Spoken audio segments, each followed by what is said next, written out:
बंद करो 12.5% टैक्स भरना म्यूचुअल फंड्स पे। ये 4 तरीके जानो लाखों बचाने के लिए।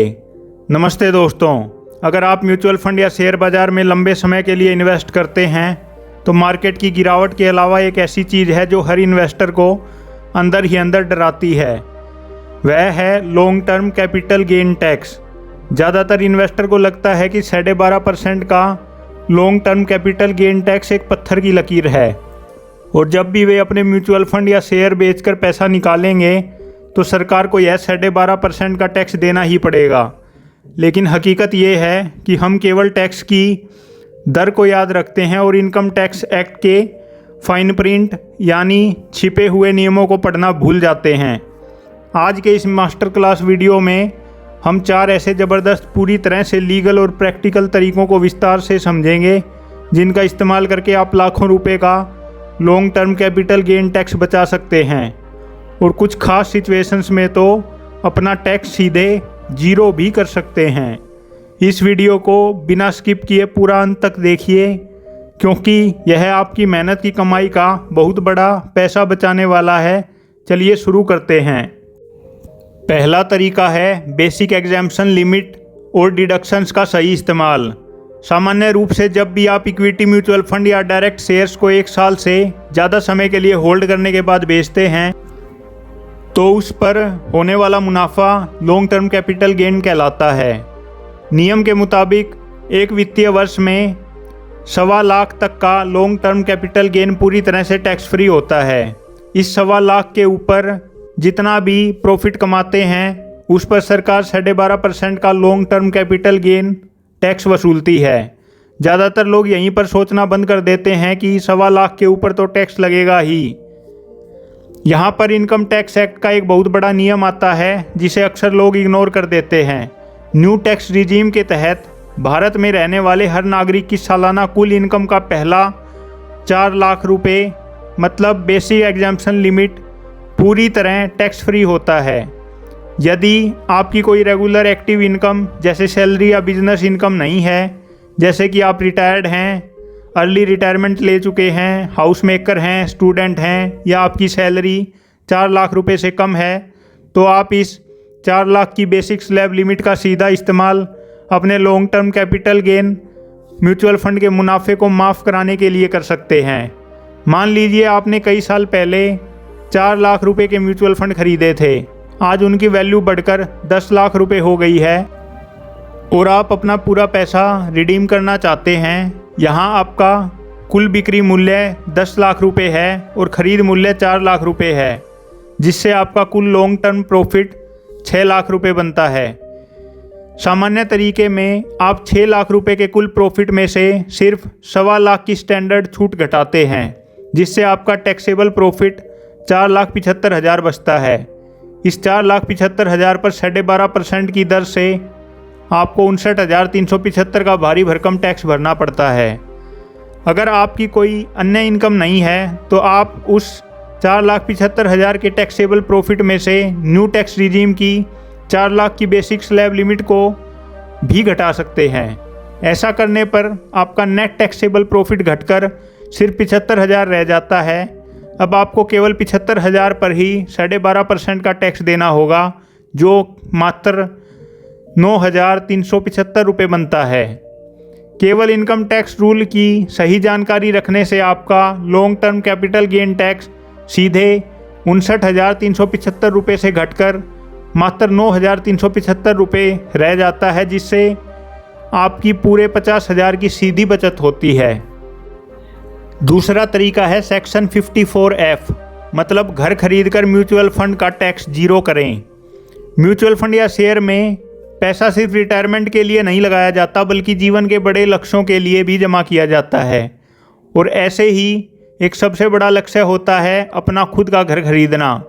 इनकम टैक्स एक्ट का सेक्शन 54F यह कहता है यदि आप अपने किसी भी लॉन्ग टर्म कैपिटल एसेट जैसे म्यूचुअल फंड या डायरेक्ट शेयर्स को बेचते हैं, उससे मिलने वाले पूरे बिक्री मूल्य मतलब सेल प्रोसीड्स का इस्तेमाल कोई रेजिडेंशियल हाउस प्रॉपर्टी खरीदने या बनाने में करते हैं तो आपका पूरा long term capital gain tax पूरी तरह से जीरो हो जाता है। इस नियम का फ़ायदा उठाने के लिए कुछ शर्तें तय की गई हैं। पहली शर्त यह है कि नया घर खरीदते समय आपके पास पहले से एक से ज़्यादा आवासीय मकान नहीं होने चाहिए। यदि आपके पास केवल एक घर है या कोई घर नहीं है तो आप इस छूट का पूरा फ़ायदा उठा सकते हैं। समय अवधि के नियम के अनुसार नया घर आपके म्यूचुअल फंड बेचने की तारीख से 1 साल पहले खरीदा गया होना चाहिए या म्यूचुअल फंड बेचने के 2 साल के अंदर नया बनाया घर खरीदा जाना चाहिए या फिर म्यूचुअल फंड बेचने के 3 साल के अंदर नया घर बनवाया जाना चाहिए। इसके अलावा यदि आप अपने म्यूचुअल फंड का पूरा बिक्री मूल्य घर में ना लगाकर केवल उसका एक हिस्सा लगाते हैं तो आपका कैपिटल गेन टैक्स भी उसी अनुपात में माफ़ होगा। अगर आप आने वाले 1-2 सालों में नया घर खरीदने की प्लानिंग कर रहे हैं तो अपने घर की डाउन पेमेंट या किस्तों का समय अपने म्यूचुअल फंड की बिक्री के साथ मैच करें। इससे आपका ड्रीम हाउस भी बन जाएगा और लाखों रुपए का टैक्स भी पूरी तरह बच जाएगा। और तीसरा तरीका है ग्रैंडफादरिंग क्लोज, मतलब 2018 से पुराने इन्वेस्टर के लिए यह तरीका काम में आ सकता है। 31 जनवरी 2018 से पहले भारतीय शेयर बाजार और इक्विटी म्यूचुअल फंड से होने वाले लॉन्ग टर्म मुनाफे पर long term capital gain tax 0% हुआ करता था।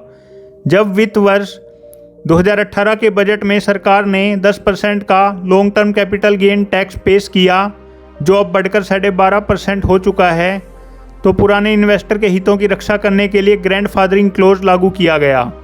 इस नियम के तहत सरकार ने यह स्पष्ट किया कि 31 जनवरी 2018 तक आपके म्यूचुअल फंड या शेयर में जितना भी प्रॉफिट बन चुका था उस पर 1 रुपये का भी टैक्स नहीं लगेगा। टैक्स केवल 31 जनवरी 2018 के बाद बढ़े हुए मूल्य पर ही गिना जाएगा। पुरानी यूनिट का टैक्सेबल प्रॉफिट निकालते समय आपकी खरीद लागत आपकी असली बाइंग प्राइस नहीं मानी जाती। आपकी ऑन रिकॉर्ड खरीद लागत, मतलब कि फेयर मार्केट वैल्यू, आपकी वास्तविक खरीद कीमत, और 31 जनवरी 2018 के दिन NAV या शेयर प्राइस में जो भी ज़्यादा होती है उसे माना जाता है। आपका टैक्सेबल प्रॉफिट आपकी अंतिम बिक्री कीमत में से इस फेयर मार्केट वैल्यू को घटाकर निकाला जाता है।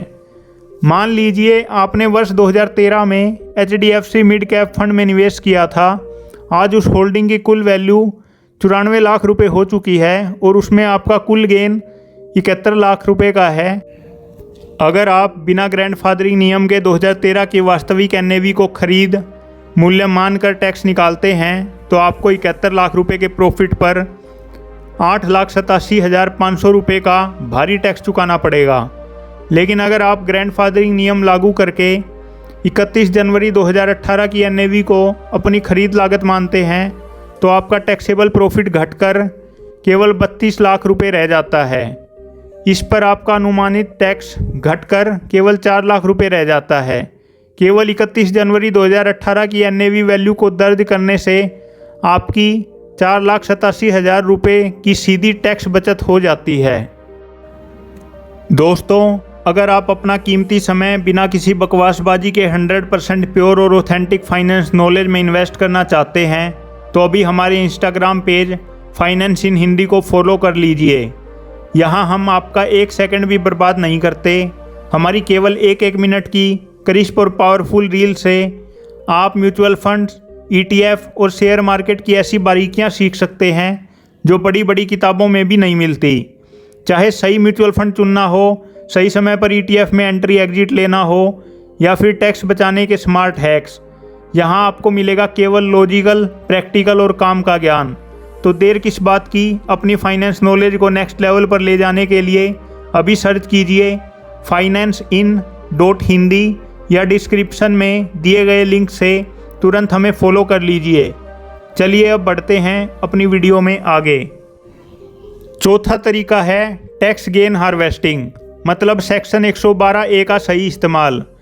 जैसे एक किसान हर साल अपनी फसल पकने पर उसे काटता है, वैसे ही एक स्मार्ट इन्वेस्टर हर साल अपने म्यूचुअल फंड पोर्टफोलियो में बने हुए मुनाफे को समय समय पर बुक करता है और उसे तुरंत दोबारा उसी फंड में री इन्वेस्ट कर देता है। सेक्शन 112A के तहत हर वित्तीय वर्ष में 1.25 लाख तक का long term profit 100% tax free होता है। यदि आप इस छूट को हर साल बुक करके री इन्वेस्ट करते चले जाते हैं तो आपके पोर्टफोलियो की बाइंग कॉस्ट हर साल बढ़ती जाती है, जिससे भविष्य में एक साथ बिकवाली करने पर आपका टैक्सेबल प्रॉफिट और टैक्स बहुत कम हो जाता है। मान लीजिए आपने एक म्यूचुअल फंड की यूनिट 100 रुपये में खरीदी और एक साल बाद उस यूनिट की वैल्यू बढ़कर 210 रुपये हो गई। आपका प्रॉफिट 110 रुपये हुआ। आप उस यूनिट को बेचकर 210 रुपये निकाल लेते हैं क्योंकि आपका प्रॉफिट 1.25 लाख की सालाना लिमिट के अंदर है, इसलिए आपको 0 रुपये टैक्स देना पड़ता है। अब आप उसी 210 रुपये से तुरंत उसी दिन वही म्यूचुअल फंड यूनिट फिर से खरीद लेते हैं। ऐसा करने से पहले आपके पोर्टफोलियो का ऑन रिकॉर्ड खरीद मूल्य 100 रुपये था, लेकिन बेचने और दोबारा खरीदने की वजह से आपकी नई बाइंग कॉस्ट 210 रुपये हो गई। भविष्य में जब भी आप इसे बेचेंगे आपका टैक्स 210 रुपये के ऊपर प्रॉफिट पर गिना जाएगा, ना कि 100 रुपये पर।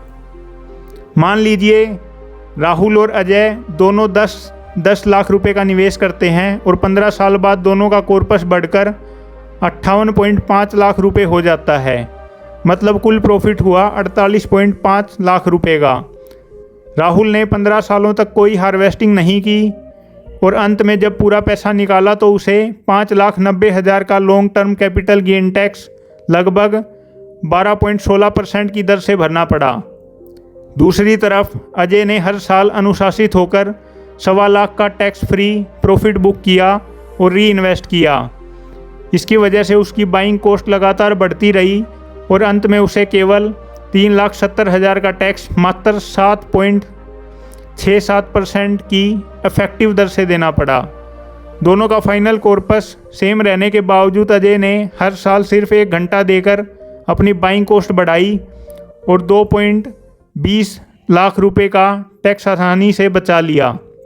यदि आपके पोर्टफोलियो में कोई शेयर या म्यूचुअल फंड घाटे में चल रहा है तो उस लॉस को बुक करके आप उसी साल हुए अन्य कैपिटल गेन के खिलाफ सेट ऑफ कर सकते हैं। इस शॉर्ट टर्म या लॉन्ग टर्म लॉस को आप आने वाले 8 वित्तीय वर्षों तक कैरी फॉरवर्ड भी कर सकते हैं। तो दोस्तों, यह सोचना बंद कर दीजिए कि 12.5% का टैक्स एक मजबूरी है और आपको इसे देना ही पड़ेगा। सही वित्तीय प्लानिंग से आप अपने खून पसीने की कमाई को गैर जरूरी टैक्स में जाने से बचा सकते हैं। इस टैक्स फाइलिंग सीजन में इन 4 तरीकों का खास ध्यान रखें। अपनी बेसिक एग्जाम्पशन लिमिट का इस्तेमाल करें। नया घर बनाते या खरीदते समय सेक्शन 54F लागू करें। 2018 से पुराने इन्वेस्टमेंट पर ग्रैंडफादरिंग क्लोज लगाएं और हर साल अनुशासित होकर टैक्स गेन हार्वेस्टिंग करें। अगर आज के इस मास्टर क्लास वीडियो से आपको सच में कुछ नया और काम का सीखने को मिला हो तो इस वीडियो को लाइक ज़रूर कीजिए, अपने इन्वेस्टर दोस्तों के साथ शेयर कीजिए और हमारे चैनल को सब्सक्राइब करके बेल आइकन दबाना बिल्कुल मत भूलिएगा। मिलते हैं आपसे अगली इन्फॉर्मेटिव वीडियो में। तब तक के लिए save tax, invest smart and stay wealthy.